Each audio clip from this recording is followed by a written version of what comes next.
अहम ब्रह्मास्मि, यानी कि मैं ही ब्रह्मांड हूँ।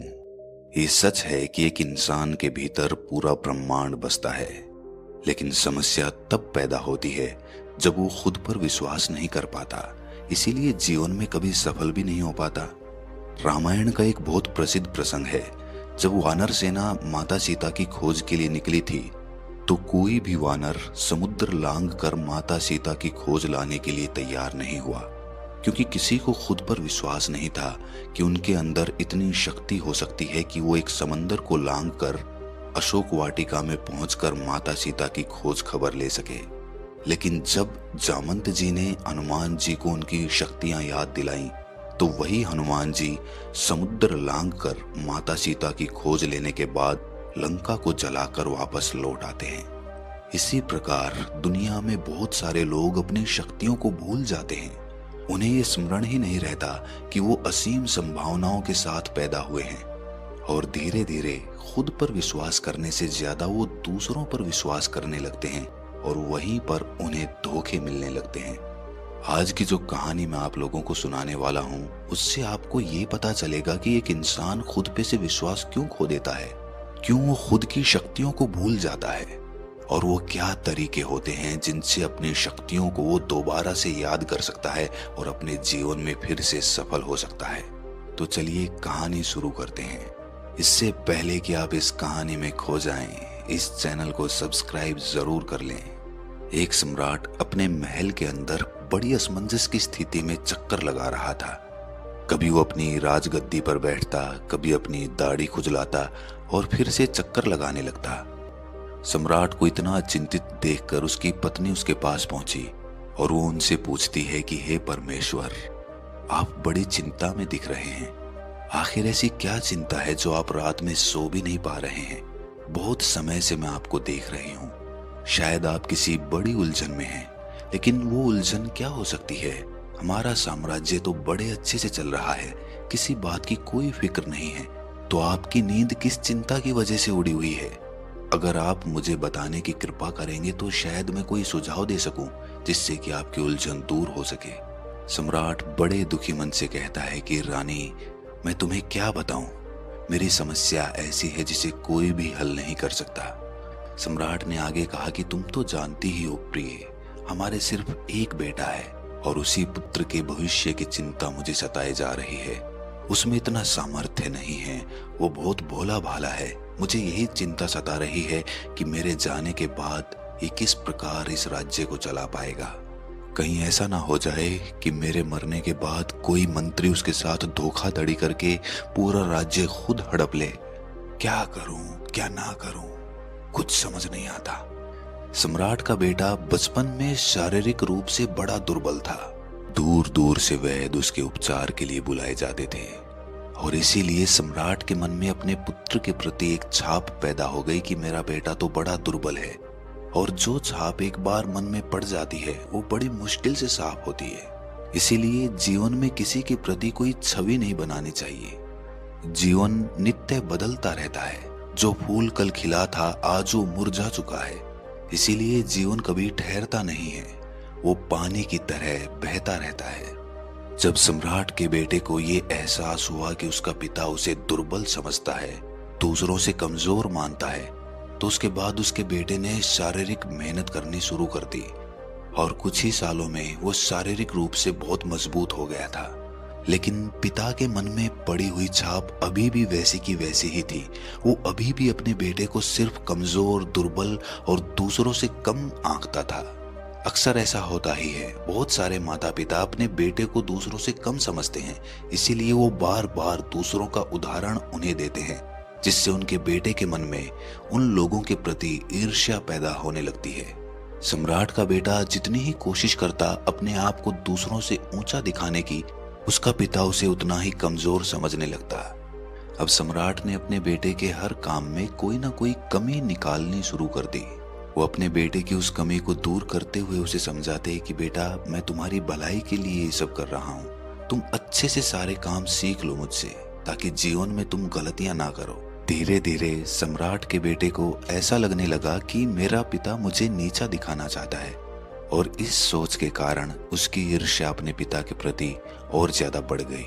वो अपने पिता के सामने अपने विचार भी नहीं रख सकता था, क्योंकि जिस तरह से बचपन से उसके मन का दमन हुआ था, इससे वो अपने पिता के सामने कुछ भी खुलकर नहीं बोल पाता था।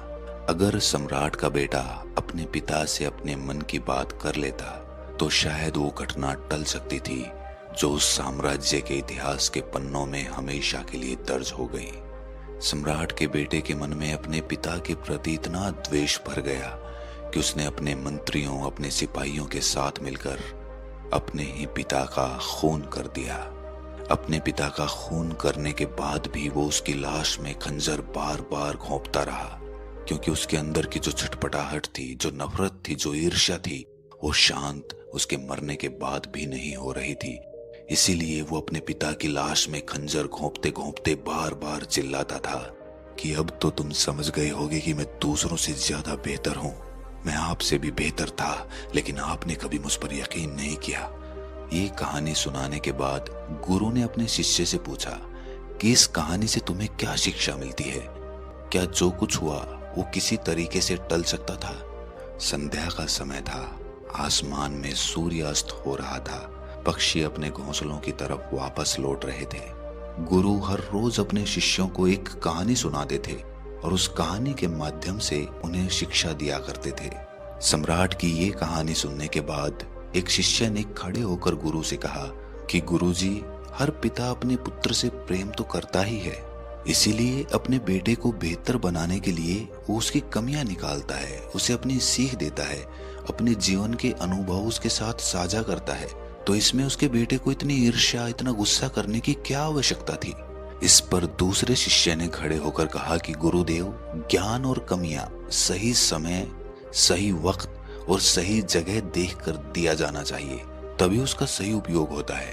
दूसरों के सामने अपने बेटे की बेइज्जती करना, दूसरों के सामने अपने पुत्र को नीचा दिखाना, उसे दूसरों से कम बताना, दूसरों के सामने चर्चा करना कि मेरा बेटा तो कमजोर है, इससे उस पुत्र के मन में ईर्ष्या का भाव पैदा होना स्वाभाविक था। शायद उस सम्राट ने दूसरों के सामने अपने बेटे को कुछ कहा होगा, उसकी बेइज्जती की होगी, उसको कम बताया होगा दूसरों से, और इसी कारण से उसके पुत्र के मन में उसके प्रति कोई कांटा चुभ गया होगा।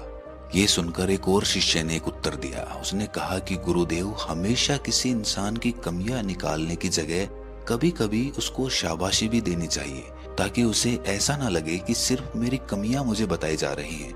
इसके विपरीत उसे ऐसा लगे कि मेरे अच्छे काम की सराहना भी होती है, ताकि उस इंसान के मन में एक प्रेम भाव का उदय हो सके। तभी तो उसे ये एहसास होगा कि जो मेरी कमियां निकाली जा रही हैं वो मुझे दूसरों से नीचा करने के लिए नहीं, बल्कि मुझे बेहतर बनाने के लिए की जा रही हैं। सबकी सोच जानने के बाद गुरु ने कहना शुरू किया।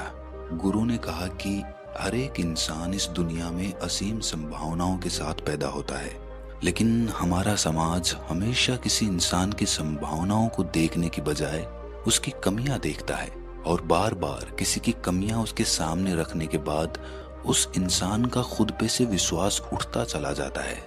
कमियां बताना इतना आवश्यक नहीं होता जितना कि उन कमियों को दिखाना।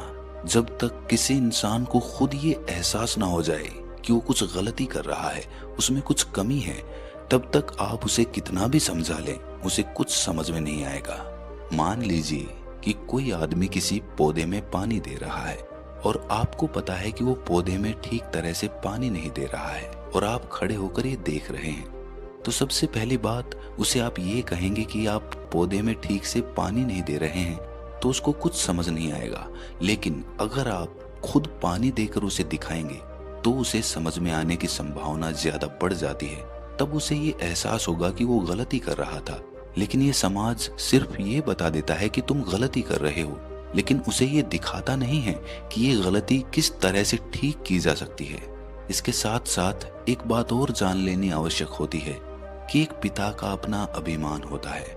उसे ये लगता है कि वो उम्र में ज्यादा है, इसीलिए जीवन का अनुभव जितना उसके पास है इतना दूसरे के पास नहीं है, इतना उसके बेटे के पास नहीं है, और इसीलिए वो हमेशा अपने आप को सही समझता है, चाहे वो गलत ही क्यों ना हो।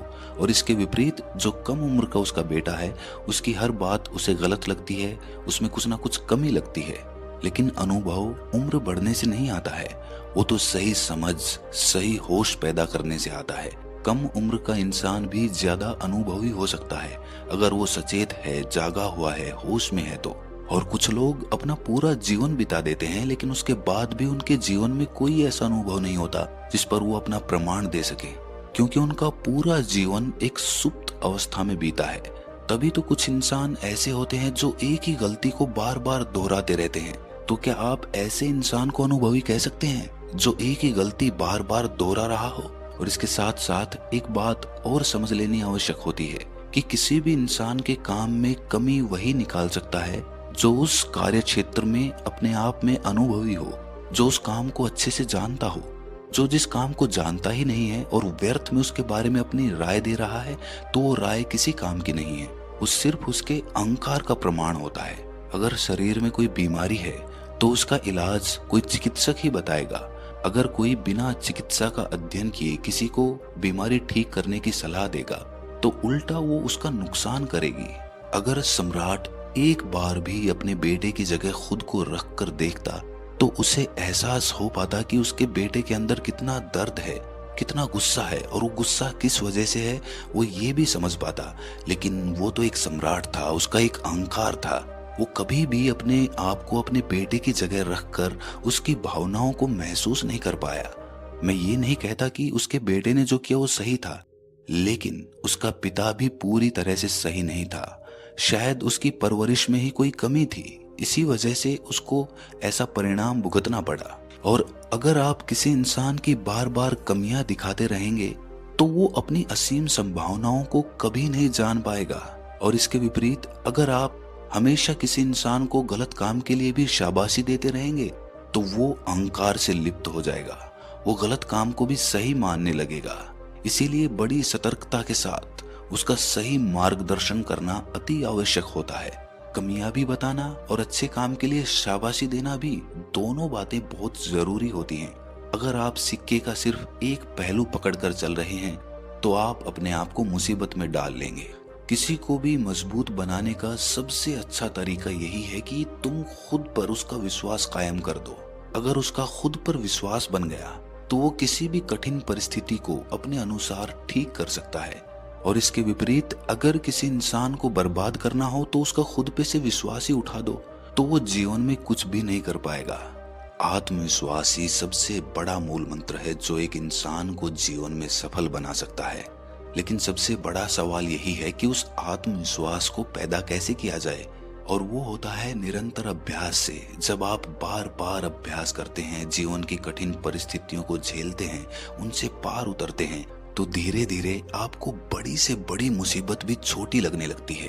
तुम चलना शुरू तो करो, रास्ते अपने आप बन जाते हैं। लेकिन कुछ लोग सिर्फ रास्ते के बारे में सोचकर ही सोच विचार में पड़े रहते हैं कि रास्ता कितना कठिन होगा, मैं कैसे पार करूंगा, और इसीलिए वो जीवन में कभी एक कदम भी आगे नहीं बढ़ा पाते, वो शुरुआत ही नहीं कर पाते। इसीलिए रास्ते की चिंता छोड़ो, वो अपने आप बन जाएगा। बस तुम ध्यान पूर्वक, होश पूर्वक अपना पहला कदम तो बढ़ाओ। जीवन बड़ा रहस्यमयी है, कोई नहीं जानता कि आने वाला पल आपके जीवन में क्या लेकर आएगा। वो असीम खुशियां भी ला सकता है या फिर असीम दुख भी आपके जीवन में भर सकता है। इसीलिए भविष्य की रास्ते की चिंता करना बिल्कुल व्यर्थ होता है। हमारे पास हैं सिर्फ कुछ पल जो हम वर्तमान में जी रहे हैं, बस उन्हें जी भर के जियो। कल की फिक्र में अपने आप को बर्बाद मत करो और अतीत की यादों से खुद के मन में पश्चाताप के भाव मत भरो। जीवन में अच्छे और बुरे दोनों अनुभव होते हैं और वही परिपूर्ण जीवन कहलाता है। सिर्फ एक तरीके का अनुभव, सिर्फ अच्छा अनुभव आपके जीवन को परिपूर्ण नहीं बना सकता। ये सिक्के के दो पहलू होते हैं और सिक्का तभी परिपूर्ण होगा जब दोनों पहलू साथ रहेंगे। बुरे अनुभव से ही पार उतर के अच्छे अनुभव जीवन में पैदा किए जाते हैं। जो इस रहस्य को जानता है वो जीवन में चलता रहता है, कभी नहीं रुकता, चाहे कितनी भी कठिन परिस्थिति क्यों ना हो। और जो सिर्फ रास्ते की सोचकर चिंता में पड़ा रहता है वो जीवन में कोई नई शुरुआत नहीं कर पाता। उसका जीवन पूरा यंत्रवत चलता है, एक तरीके का जीवन। उसी तरह सुबह उठना, काम करना, रात में सो जाना। अगर जीवन में कुछ अलग करना है तो अनजाने रास्तों पे बिना डरे हुए आगे बढ़ते जाओ और आखिर में जीत तुम्हारी होगी। इसके बाद सभी शिष्य अपने गुरु के साथ आश्रम में खाने के लिए निकल जाते हैं। तो दोस्तों, कैसी लगी ये कहानी आपको कमेंट सेक्शन में जरूर बताना। अच्छी लगी हो तो इस चैनल को सब्सक्राइब करके नोटिफिकेशन बेल को